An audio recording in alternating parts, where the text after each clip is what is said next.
Hi, Adam from NWslackline here, and welcome to the fifth and final installment of our guide to longlining. This part, this final segment, is mostly going to be about walking, but before we get into the walking, we're going to just tidy up one or two loose ends from the last segment. So I'm out here at Green Lake with a friend of mine, Ben. I mentioned him a little bit in the last video when we talked about different breaks. And we're going to rig a 370-foot mantra line on Ben's 5-to-1 system. And the reason I wanted to show his system is that he uses a right angle reeving, which is something sort of new, and he also uses the eddy brake. And the benefit of the right angle reeving with the eddy is that it turns it so that the brake is pointing downward. The handle of the brake is pointing downward when you want to release the tension. That's something to think about because as the line gets higher and higher and higher, it can actually be difficult to get the sort of leverage you need on the brake to release the tension. So without any further ado, let's actually get to the rigging, and you can see just how long and laborious this process is.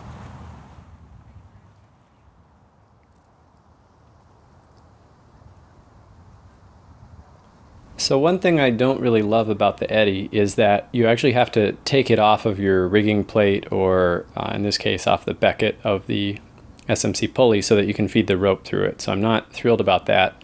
That's one major advantage of the Petzl ID, although the Petzl ID is much more expensive. And with the Grigri one, you're supposed to take it off to be able to feed the rope, but really I think you can actually kind of poke the rope through if you practice it enough. I don't want to use too much time from this video to show you the pre-rigging, but I didn't want to just gloss over it either. So, you know, we have to get all the slings in place, we have to get tree protection in place. Tree Pro is a must. The tree protectors you see here are ones that Ben has made himself. I use obviously towel tubes from toweltubes.com, just another shameless plug. And most of the gear here is Ben's except the Kofi's, and I think some of the shackles are mine. Here you can see the right angle reeving quite clearly on the SMC pulleys. And now Ben's just taping or tying some flags in place. He uses like colored tree marking tape like the Forest Service uses. Sometimes I'll use fluorescent colored duct tape that I just fold over so that there's no sticky part remaining. I make a loop for it to go over the line. As you get longer and longer, you're going to want to make the line higher and higher, both so that it doesn't touch when it sags and so that when you're not on it, the line isn't an obstruction to people. And it's another reason why longlining alone isn't as good as bringing a few friends so they can act as spotters for you. If you stick around till after the credits, you'll see a guy come up to Ben's line like he was going to grab it, and you'll notice Hannah in the background right away get up and sort of move towards the guy to yell at him. So one thing I'm not really sure if I made super clear in the part 3 where we're talking about webbing itself and the stretch factor is just how tiring it can be to actually stretch a long line to length. So today we're using Mantra, which is fairly not stretchy. You know, we're going to pull at about 7% stretch, but over such a distance, it's just really tiring. And the best analogy I can give is, if I asked you to do 4 pull-ups, you'd probably be like, all right, I can do that, no problem, you know, 5-10 seconds. If I asked you to do 40 pull-ups, it would take a lot longer than just 10 times however long the four pull-ups took. And so it's the same sort of thing. A 37-foot line, no problem. Ben and I'd have that tight in literally 15 seconds. 370-foot line is not going to be 150 seconds. It's going to be a long, long process. And it's going to be really tiring, but the tiring is the payoff. So get ready, because here it comes. In a second, a guy's going to come running over and offer to help us pull. He wasn't with us. He just happened to see us pulling and was a slackliner and decided to come help, which was super nice of him. That's something that seems to frequently happen to me, at least around Seattle and parks, is people will just come over and offer to help pull, usually because they have already slacklined a few times, if not actively slackline, and so they know how annoying it is to have to tension this stuff.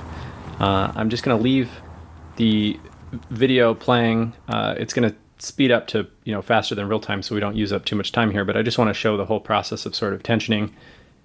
And then in a minute, another guy with a motocross helmet and some sort of brace or cast on his leg also comes over, and he helped us pull a little bit. So that made the rigging process a lot quicker, that we had 3.5 sort of people pulling on the line.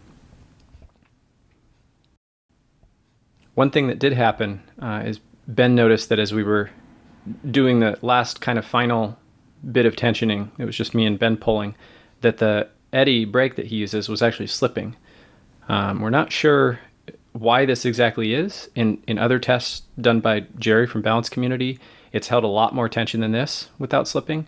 It might be the rope that he was using. He was using a New England KM Max 7/16 inch static rope at around 2,500 pounds of tension. The eddy was slipping, not incredibly, but it was difficult to make further headway without, 2 steps forward, 1 step back sort of thing.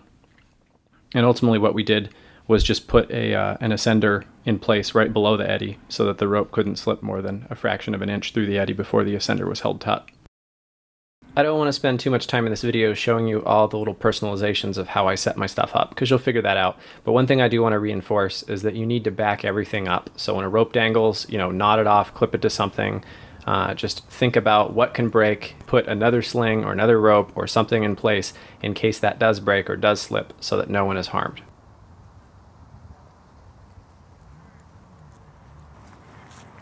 Okay, so let's get to the main actual point of this video, which is how to walk. It's fairly windy out today, which is probably good for this video because the wind's gonna mess with it a little bit. The main thing I would tell you about walking on a slack line that's a long line is that normally on shorter lines, you're used to using your hips to shift the line beneath you as you walk in order to stay balanced. And when the line is short and doesn't have much tension and it only weighs a little bit, if it only weighs 40 grams a meter and it's only 10 meters long, that's not so bad. But when it's 100 or more meters long and it's heavier than 40 grams a meter and it's really taut, it's going to be very hard to shift it beneath you. So instead of using your feet to shift it as you normally do, what you want to do is think about like walking on a rail. So actually use your arms to just make minute changes in your center of gravity and try to keep your CG right over the line so you mess with the line as little as possible. If you start shifting the line underneath you, it's either going to be A, too hard to do, or B, it's actually going to send a sine wave down, as the sort of harmonic wave down, hit the other anchor, and then come back at you. And if I just yank it real quick, you can probably see the line start to whip around, and it's bouncing all on its own now. And so as that wave comes back at you, that's going to interrupt your walking even more and get you even more off balance, and it just becomes this feedback loop that builds and builds and builds until ultimately you get thrown off. So the main thing you want to do is just try to stay balanced.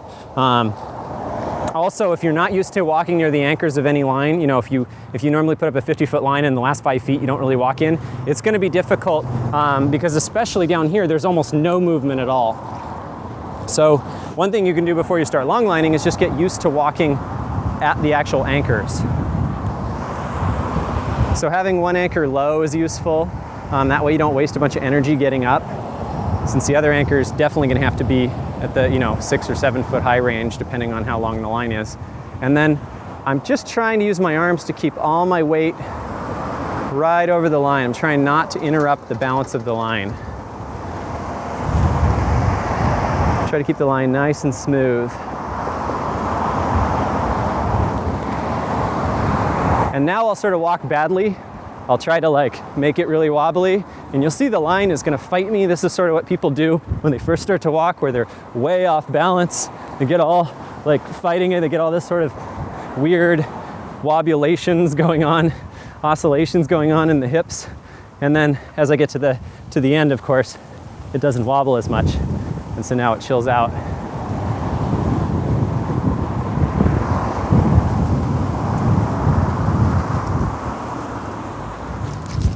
So that's really the first technique I would work on, is just getting used to walking on the anchors of short lines and then at the anchors of a long line, keeping one end low so it's easy to mount, and then just try to keep your weight as centered as possible, not to fight with it. Don't yank it back and forth with your legs.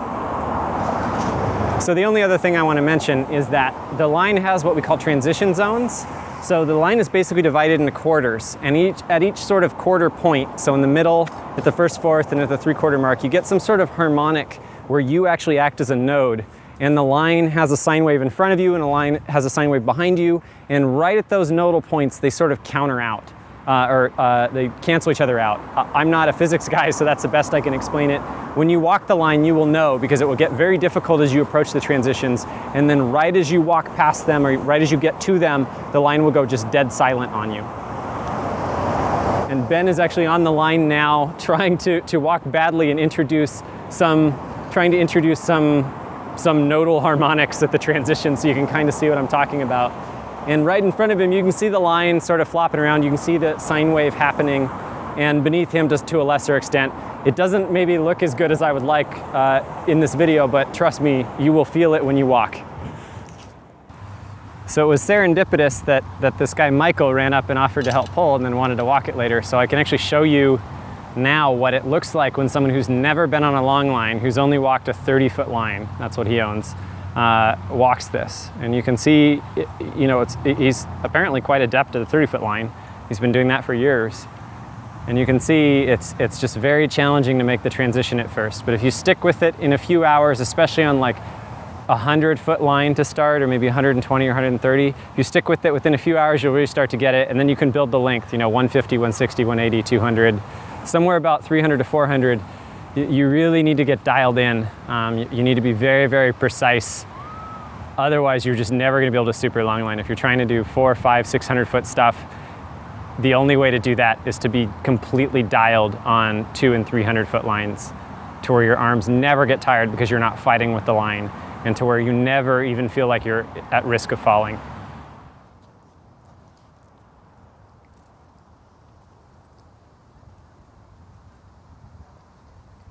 Another guy who just sort of wandered up as I was filming here is Seattle's own James Weiland, super old school slackliner. Who's fairly prolific in the highline world. I don't even know how many highlines he's walked now, but it is a ton. And he's not a longliner, so I thought it'd be interesting to show you that as you get really good at slacklining, and you get very robust in your skill set, even if you approach something that you're not experienced with, like he's not a longliner, you'll actually be able to do pretty well just because you have such a repertoire of skills and your body is so used to adjusting to different circumstances. So James put in a really solid effort for his first walk here, especially in flip-flops, making it at least to the third of the way point, if not almost the halfway mark.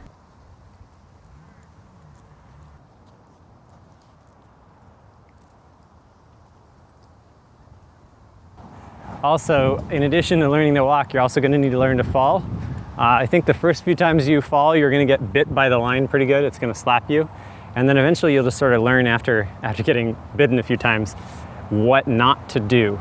Or another way to say it is, eventually you'll learn how to fall so that the line doesn't bite you. What I sort of do is, if I'm falling, say I'm falling to my left, I keep my right foot on and I ride the line up with my foot and I push out. So that way the line can't come anywhere near me if it's just sort of glued to the bottom of my foot. So I push my body away from the line as it's on its way back up. If you just sort of like take both feet right off the line and try to bail off the side, it will come up so quickly that it will hit you before you can fall out of the way. I can almost promise you. So if you watch Ben fall, he has the same sort of technique where he just kind of pushes it away with his foot when he falls. So if you can't just step up onto the line to mount, or you can't sit start, then you're going to have to do some sort of a mantle, either to sit start or chongo, or some sort of gymnastic style kickover. Here's Ben doing the mantle. Notice how he really jumps hard as he pulls down with his arms and then just tries to make the most of the entire movement, make it very dynamic. Or the other option is to kick over a leg if you can hook a heel. So here I'm going to hook my heel, and then I'm going to roll my body weight up over the top of the line as I'm kicking my other leg.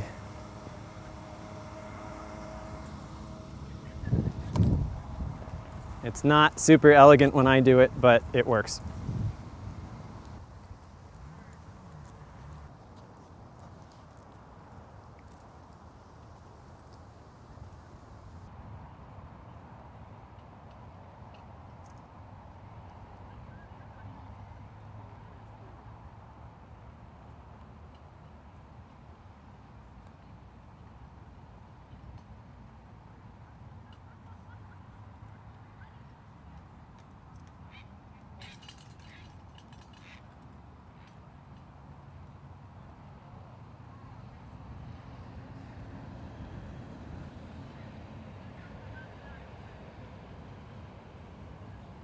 So it's time now to take the line down.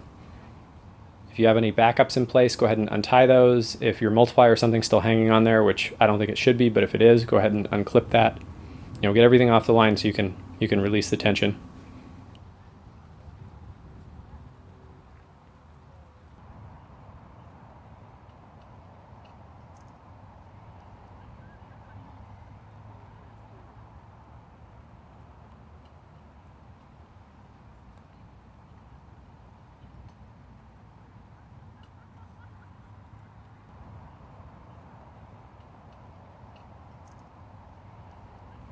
And most people use some sort of carabiner off another sling or rigging plate, which is what Ben does here, so that they can control the speed of the release. I don't do that. I just directly release, but it's partly because I have an ID, which has a nice burly handle, and partly because I'm just very practiced at releasing. If you don't use an extra carabiner, you'll probably explosively detension several times until you get used to having very slight movements of detensioning.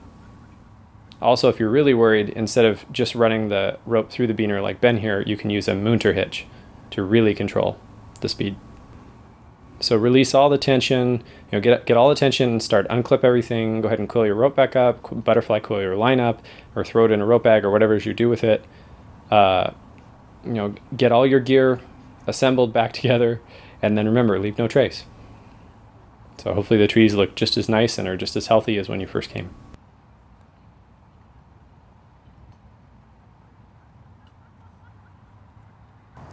So thanks for joining me for all 5 parts of this extremely long guide to longlining.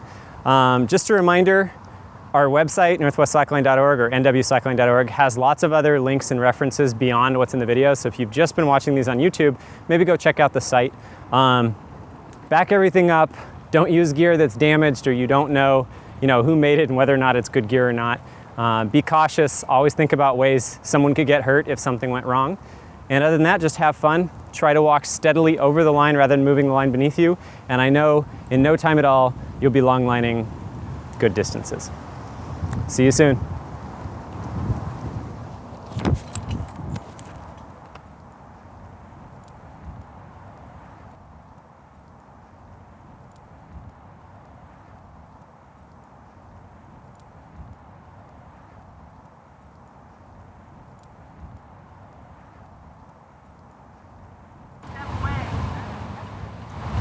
And you can see there's a guy harassing Ben here. This is sort of one of the hazards of longlining in an urban location, is you get idiots coming up and grabbing the line and shaking it behind you while you're on it, thinking it's funny. I've had people, kick it. We've had people run into it who are drunk or otherwise inebriated. We had one guy cut a line with a knife while my friend Eli was on it. That guy went to jail and is now being prosecuted. Let me know when you're ready. What's that? Let me know when you're ready for a fist fight at the church. A fist fight on whose terms? At the church. Oh, at the church? I don't know if God is into that. I think that might be against the Bible or something. Oh,